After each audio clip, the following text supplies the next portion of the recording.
In today's video, we're diving deep into the chilling legends of Bloody Mary. It all began with an innocent dare, a seemingly harmless challenge that unfolded into something far more sinister. Enjoy.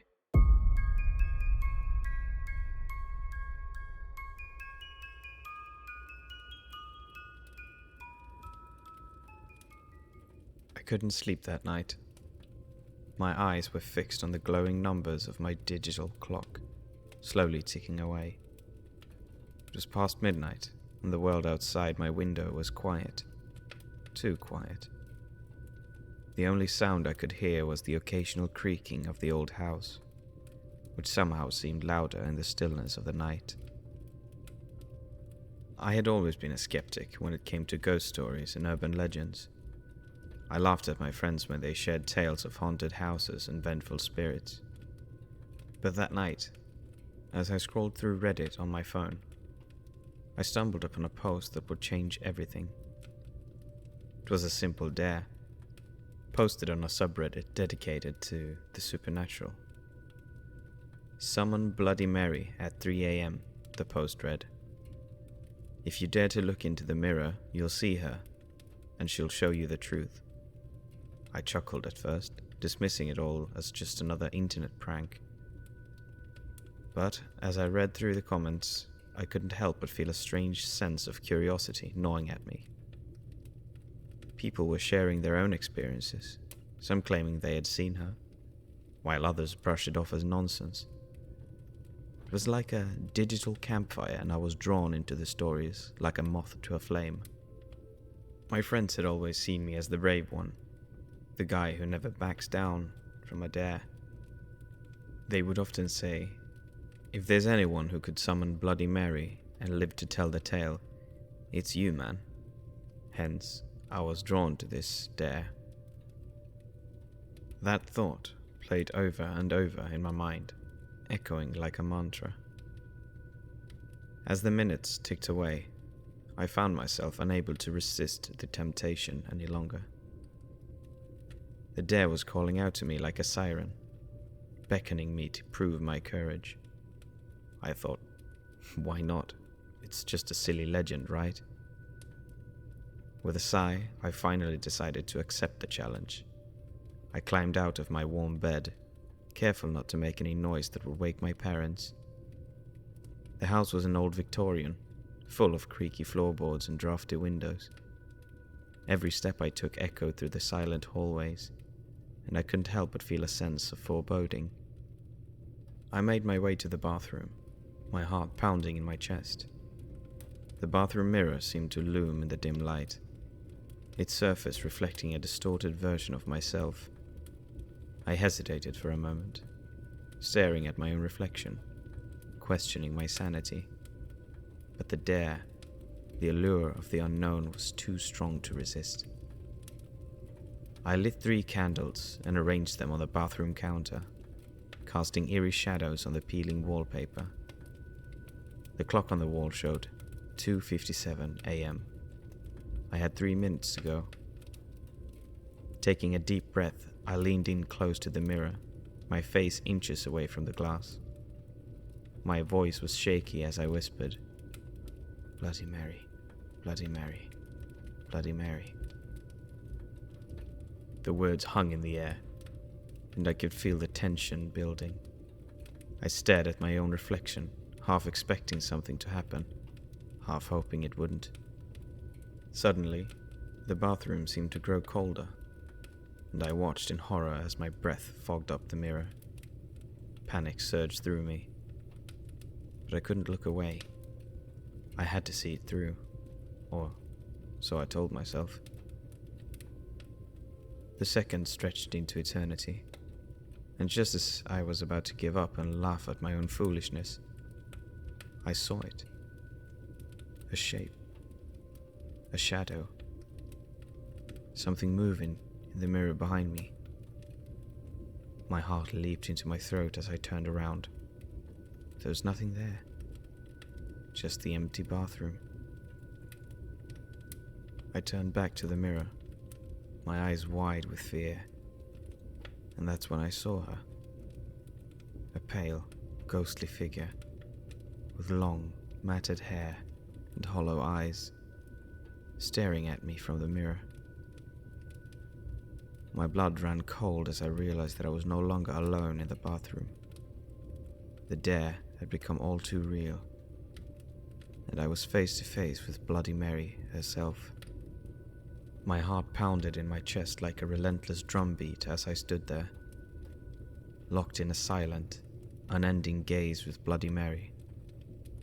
Her ghostly figure seemed to waver, as if she were a mirage in the steam-covered mirror. It was like a nightmare that had come to life, a nightmare that I couldn't wake up from. Time stood still as I watched her, unable to look away. Her eyes, or what remained of them, were pools of darkness, devoid of any emotion. Strands of wet, tangled hair clung to her face, and her pale, translucent skin seemed to glow eerily in the dim candlelight. She was like a spectre from another world, and I couldn't tear my eyes from her. The air in the bathroom grew colder with each passing moment, and I could see my breath misting up the mirror. My hands trembled, and I wanted to scream, to run, to do anything to break free from this nightmarish encounter. But I was paralyzed, held in place by an unseen force. Bloody Mary's lips parted. A chilling, whispery voice emanated from her spectral form. "Do you seek the truth?" She asked, her voice echoing in the small, confined space. It was a voice that chilled me to the core, but there was no other way to describe it. I managed to find my voice, though it quivered with fear. Yes, I stammered, unsure of what else to say. The figure in the mirror seemed to nod, and then her ghostly image shifted, as if she was stepping out of the mirror into the bathroom with me. Panic surged through my veins as I watched her slowly materialize in the mist-filled room. Bloody Mary's hand reached out, and her icy cold fingers brushed against my cheek. It was a touch that felt both real and otherworldly, sending a shudder through my entire body. She leaned in closer, her face inches from mine, her breath icy against my skin. "You seek the truth," she whispered. "but the truth is not always what you want it to be." I wanted to pull away, to escape, but I was trapped in her gaze, unable to move. It was as if she held me with a grip stronger than anything physical. The room grew colder still, and I could see my own breath forming frosty clouds in the air. With a sudden, jerking motion, Bloody Mary pulled away from me and retreated back into the mirror. I watched in disbelief as her figure dissolved into the mist and was absorbed by the reflective surface. The candles flickered, and the room returned to its eerie silence. I was alone again, or so I thought. The encounter had left me shaken and bewildered, my mind racing with questions and fear. What had just happened? Was it real? Or had it all been a hallucination brought on by fear and exhaustion? I stepped away from the mirror, my legs unsteady, and wiped the condensation from the glass. My reflection stared back at me, but there was something different about it. My own eyes seemed to be haunted, as if I had glimpsed something I was never meant to see. But I couldn't shake the feeling that I unleashed something dark and malevolent into the world. The dare had been a mistake, a foolish act driven by curiosity and bravado. I blew out the candles and left the room, closing the door behind me. As I crawled back into bed, I couldn't help but wonder if I had truly seen the truth, or if I had merely scratched the surface of a much deeper, darker mystery. Sleep did not come easily that night. The echoes of the encounter with Bloody Mary haunted my dreams, and I was plagued by visions of her ghostly figure emerging from the mirror, reaching out to claim me. The line between reality and nightmare had blurred, and I knew that I had ventured into a realm of the unknown, a realm where truth was far more terrifying than any legend or ghost story. The following days were a blur of fear and paranoia. I couldn't shake the feeling that I had invited something dark and evil into my life. Something that was now lurking in the shadows, waiting to strike. Every creak of the old house, every gust of wind, and every flickering light bulb sent my heart racing. I tried to convince myself that what I had experienced in the bathroom had been a trick of the mind, a product of sleep deprivation and fear. But deep down, I knew it was real. Bloody Mary had crossed over from the realm of legend into my world, and she wasn't about to let me forget it. Strange things began to happen around the house.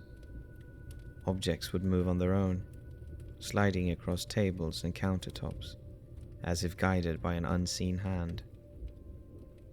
The temperature would plummet suddenly, causing me to shiver, even when I was wrapped in blankets. And then there were the whispers, faint and eerie, like a chorus of ghostly voices that echoed through the halls. I tried to confide in my friends about what had happened, but they dismissed it as a prank gone wrong. "Yeah, right," they laughed, not understanding the true horror of the situation. I felt isolated, trapped in a nightmare that no one else could see. The nights were the worst. I would lie in bed, staring at the ceiling, dreading the inevitable moment when sleep would claim me. Because in my dreams, Bloody Mary was waiting. Her pale figure would appear at the foot of my bed, her long tangled hair obscuring her face. She would glide closer, her fingers cold as ice as she reached out to touch me. The dreams were vivid, too vivid, and I would wake up in a cold sweat, unable to shake the feeling of her presence. I knew I had to find a way to break the curse, to banish Bloody Mary back to wherever she came from. I spent hours scouring the internet, searching for answers. I would find countless stories of people who had encountered her and lived to tell the tale, but none of them offered a solution. One night, as I was scrolling through a forum dedicated to the supernatural, I came across a thread that caught my attention. It was a conversation between two users, both claiming to have encountered Bloody Mary. One of them mentioned a ritual, a way to banish her once and for all. The instructions were simple. I needed to return to the bathroom at 3 a.m., just as I had when I summoned her. But this time, I had to say her name 3 times, and then repeat the words, "I banish you, Bloody Mary, back to the darkness from whence you came." It sounded easy enough, but I knew it wouldn't be. The days leading up to the ritual were a mix of anticipation and dread.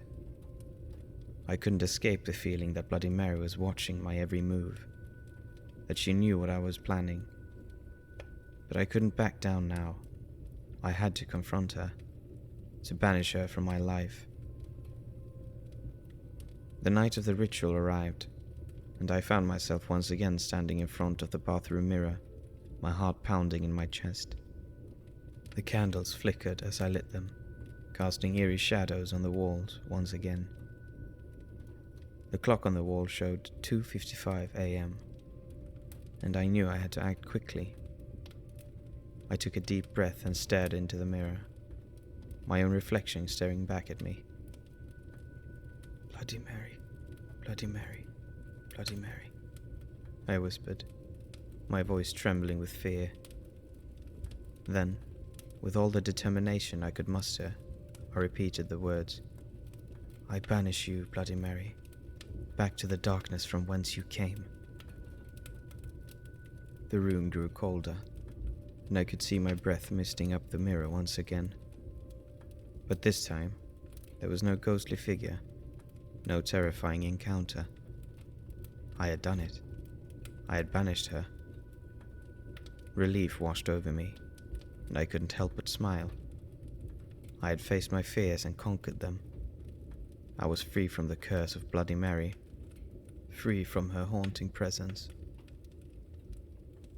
As the days turned into weeks, the strange occurrences in the house gradually ceased.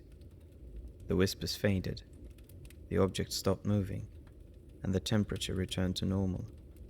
It was as if Bloody Mary had never been there in the first place. Yesterday I woke up a little before 3 a.m. and had to use the bathroom. I didn't want to wake everyone up, so I didn't turn on any lights. While I was in the bathroom, I glanced at the mirror and remembered the encounter with Bloody Mary. I laughed at myself for being stupid to even try to summon her, feeling both dumb and relieved. But then, I saw her again, and this time, she looked way more horrifying. She had a sinister smile that seemed to say, "You fool, we're not done yet." So, here I am, writing this to warn all of you. Don't ever think about trying to summon Bloody Mary. I have a feeling this nightmare isn't over yet. I'll keep you updated.